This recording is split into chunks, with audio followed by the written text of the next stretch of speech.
आदिवासियों और जनजाति नुमाइंदगी कर रहे थे छोटा नागपुर के मुंडा जनजाति के श्री जयपाल सिंह मुंडा।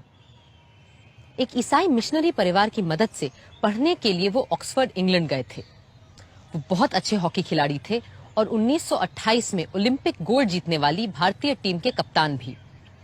आदिवासियों के लिए आरक्षण के मुद्दे को उन्होंने सभा के सामने पूरे जोर से रखा। As far as properties are concerned, we ought to provide for restrictions in public interest for the protection of minority and backward groups. Absolutely.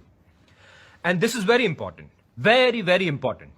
You see, I being an Adivasi can vouch for the fact that this one thing either makes me, gives me a new life or finishes me off completely. We must make it definite that the lands of the Adivasis are protected.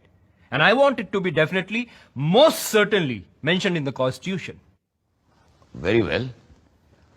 In pursuance of what Sri Jayapal Singh has just said, we might add, after public interest, including the protection of minority groups and tribes.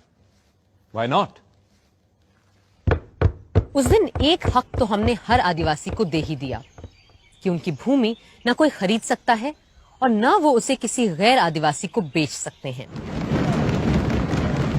आज 6 दशकों बाद औरतें आरक्षण की मांग कर रही हैं, क्योंकि हमारे सदनों में महिला सांसदों की तादाद औरतों की आबादी के अनुपात में ना के बराबर है।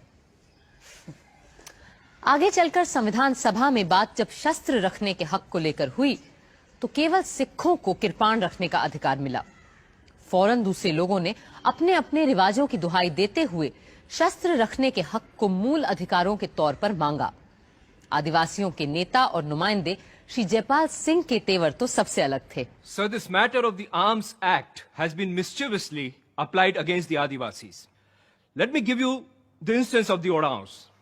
They are the 4th largest group of Adivasis in India. Just about now, there is a festival in which these Oraons get together, walk in a procession, carrying arms and weapons like lathis, bows and arrows, and they go to various akhadas in the villages. Now, this has been going on for centuries. Last year, all of a sudden, we were told that we should not carry any arms and weapons. Now, I don't mind pointing out, there are several members sitting here who are from Bihar. They won't be able to get back to their homes if they're not escorted by these people with arms. Every 7 years, it is the custom in Chota Nagpur, during festivals like Era Sandra and Jani Shikhar, Adivasi women get together, dress as men, and hunt in the jungles.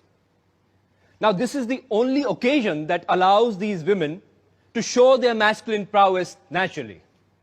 So they love to dress as their men do. They love to carry arms and weapons like their men do. Arms like lathis, bows and arrows, bhalas, and so forth. But according to this particular article in the Constitution, my fear is that upon seeing these women walking into the jungles with arms in their hands, the government might interpret that they were getting together for some kind of dangerous purpose. And I propose to accept his amendment. So the matter may be postponed until then. I submit that by the back door, there seems to be a collective attempt here to interfere with the religious rights of the most ancient people of this country, the Adivasis. I remember during our discussions in the advisory committee, Maulana Azad was pleased to put a direct question to me. And his question was, क्या ये मजहबी चीज है? Is this a religious matter? Now, sir, as far as the Adivasis are concerned, there's absolutely no religious ceremony, no religious festival that can be performed or celebrated without the use of rice beer. So pardon my saying so, but this amendment seems to be a vicious one. It seeks to interfere with my religious rights. So whether you put it in the Constitution or not, I am not prepared to give up my religious privileges. छोटे अल्पसंख्यक समुदायों की भाषाओं के अपने दावे थे, जैसे कि आदिवासियों की भाषाएं।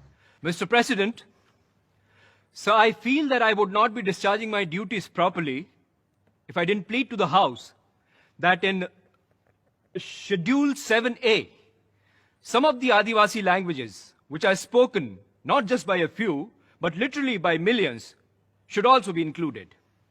These languages are Mundari, Gondi, and Oraon.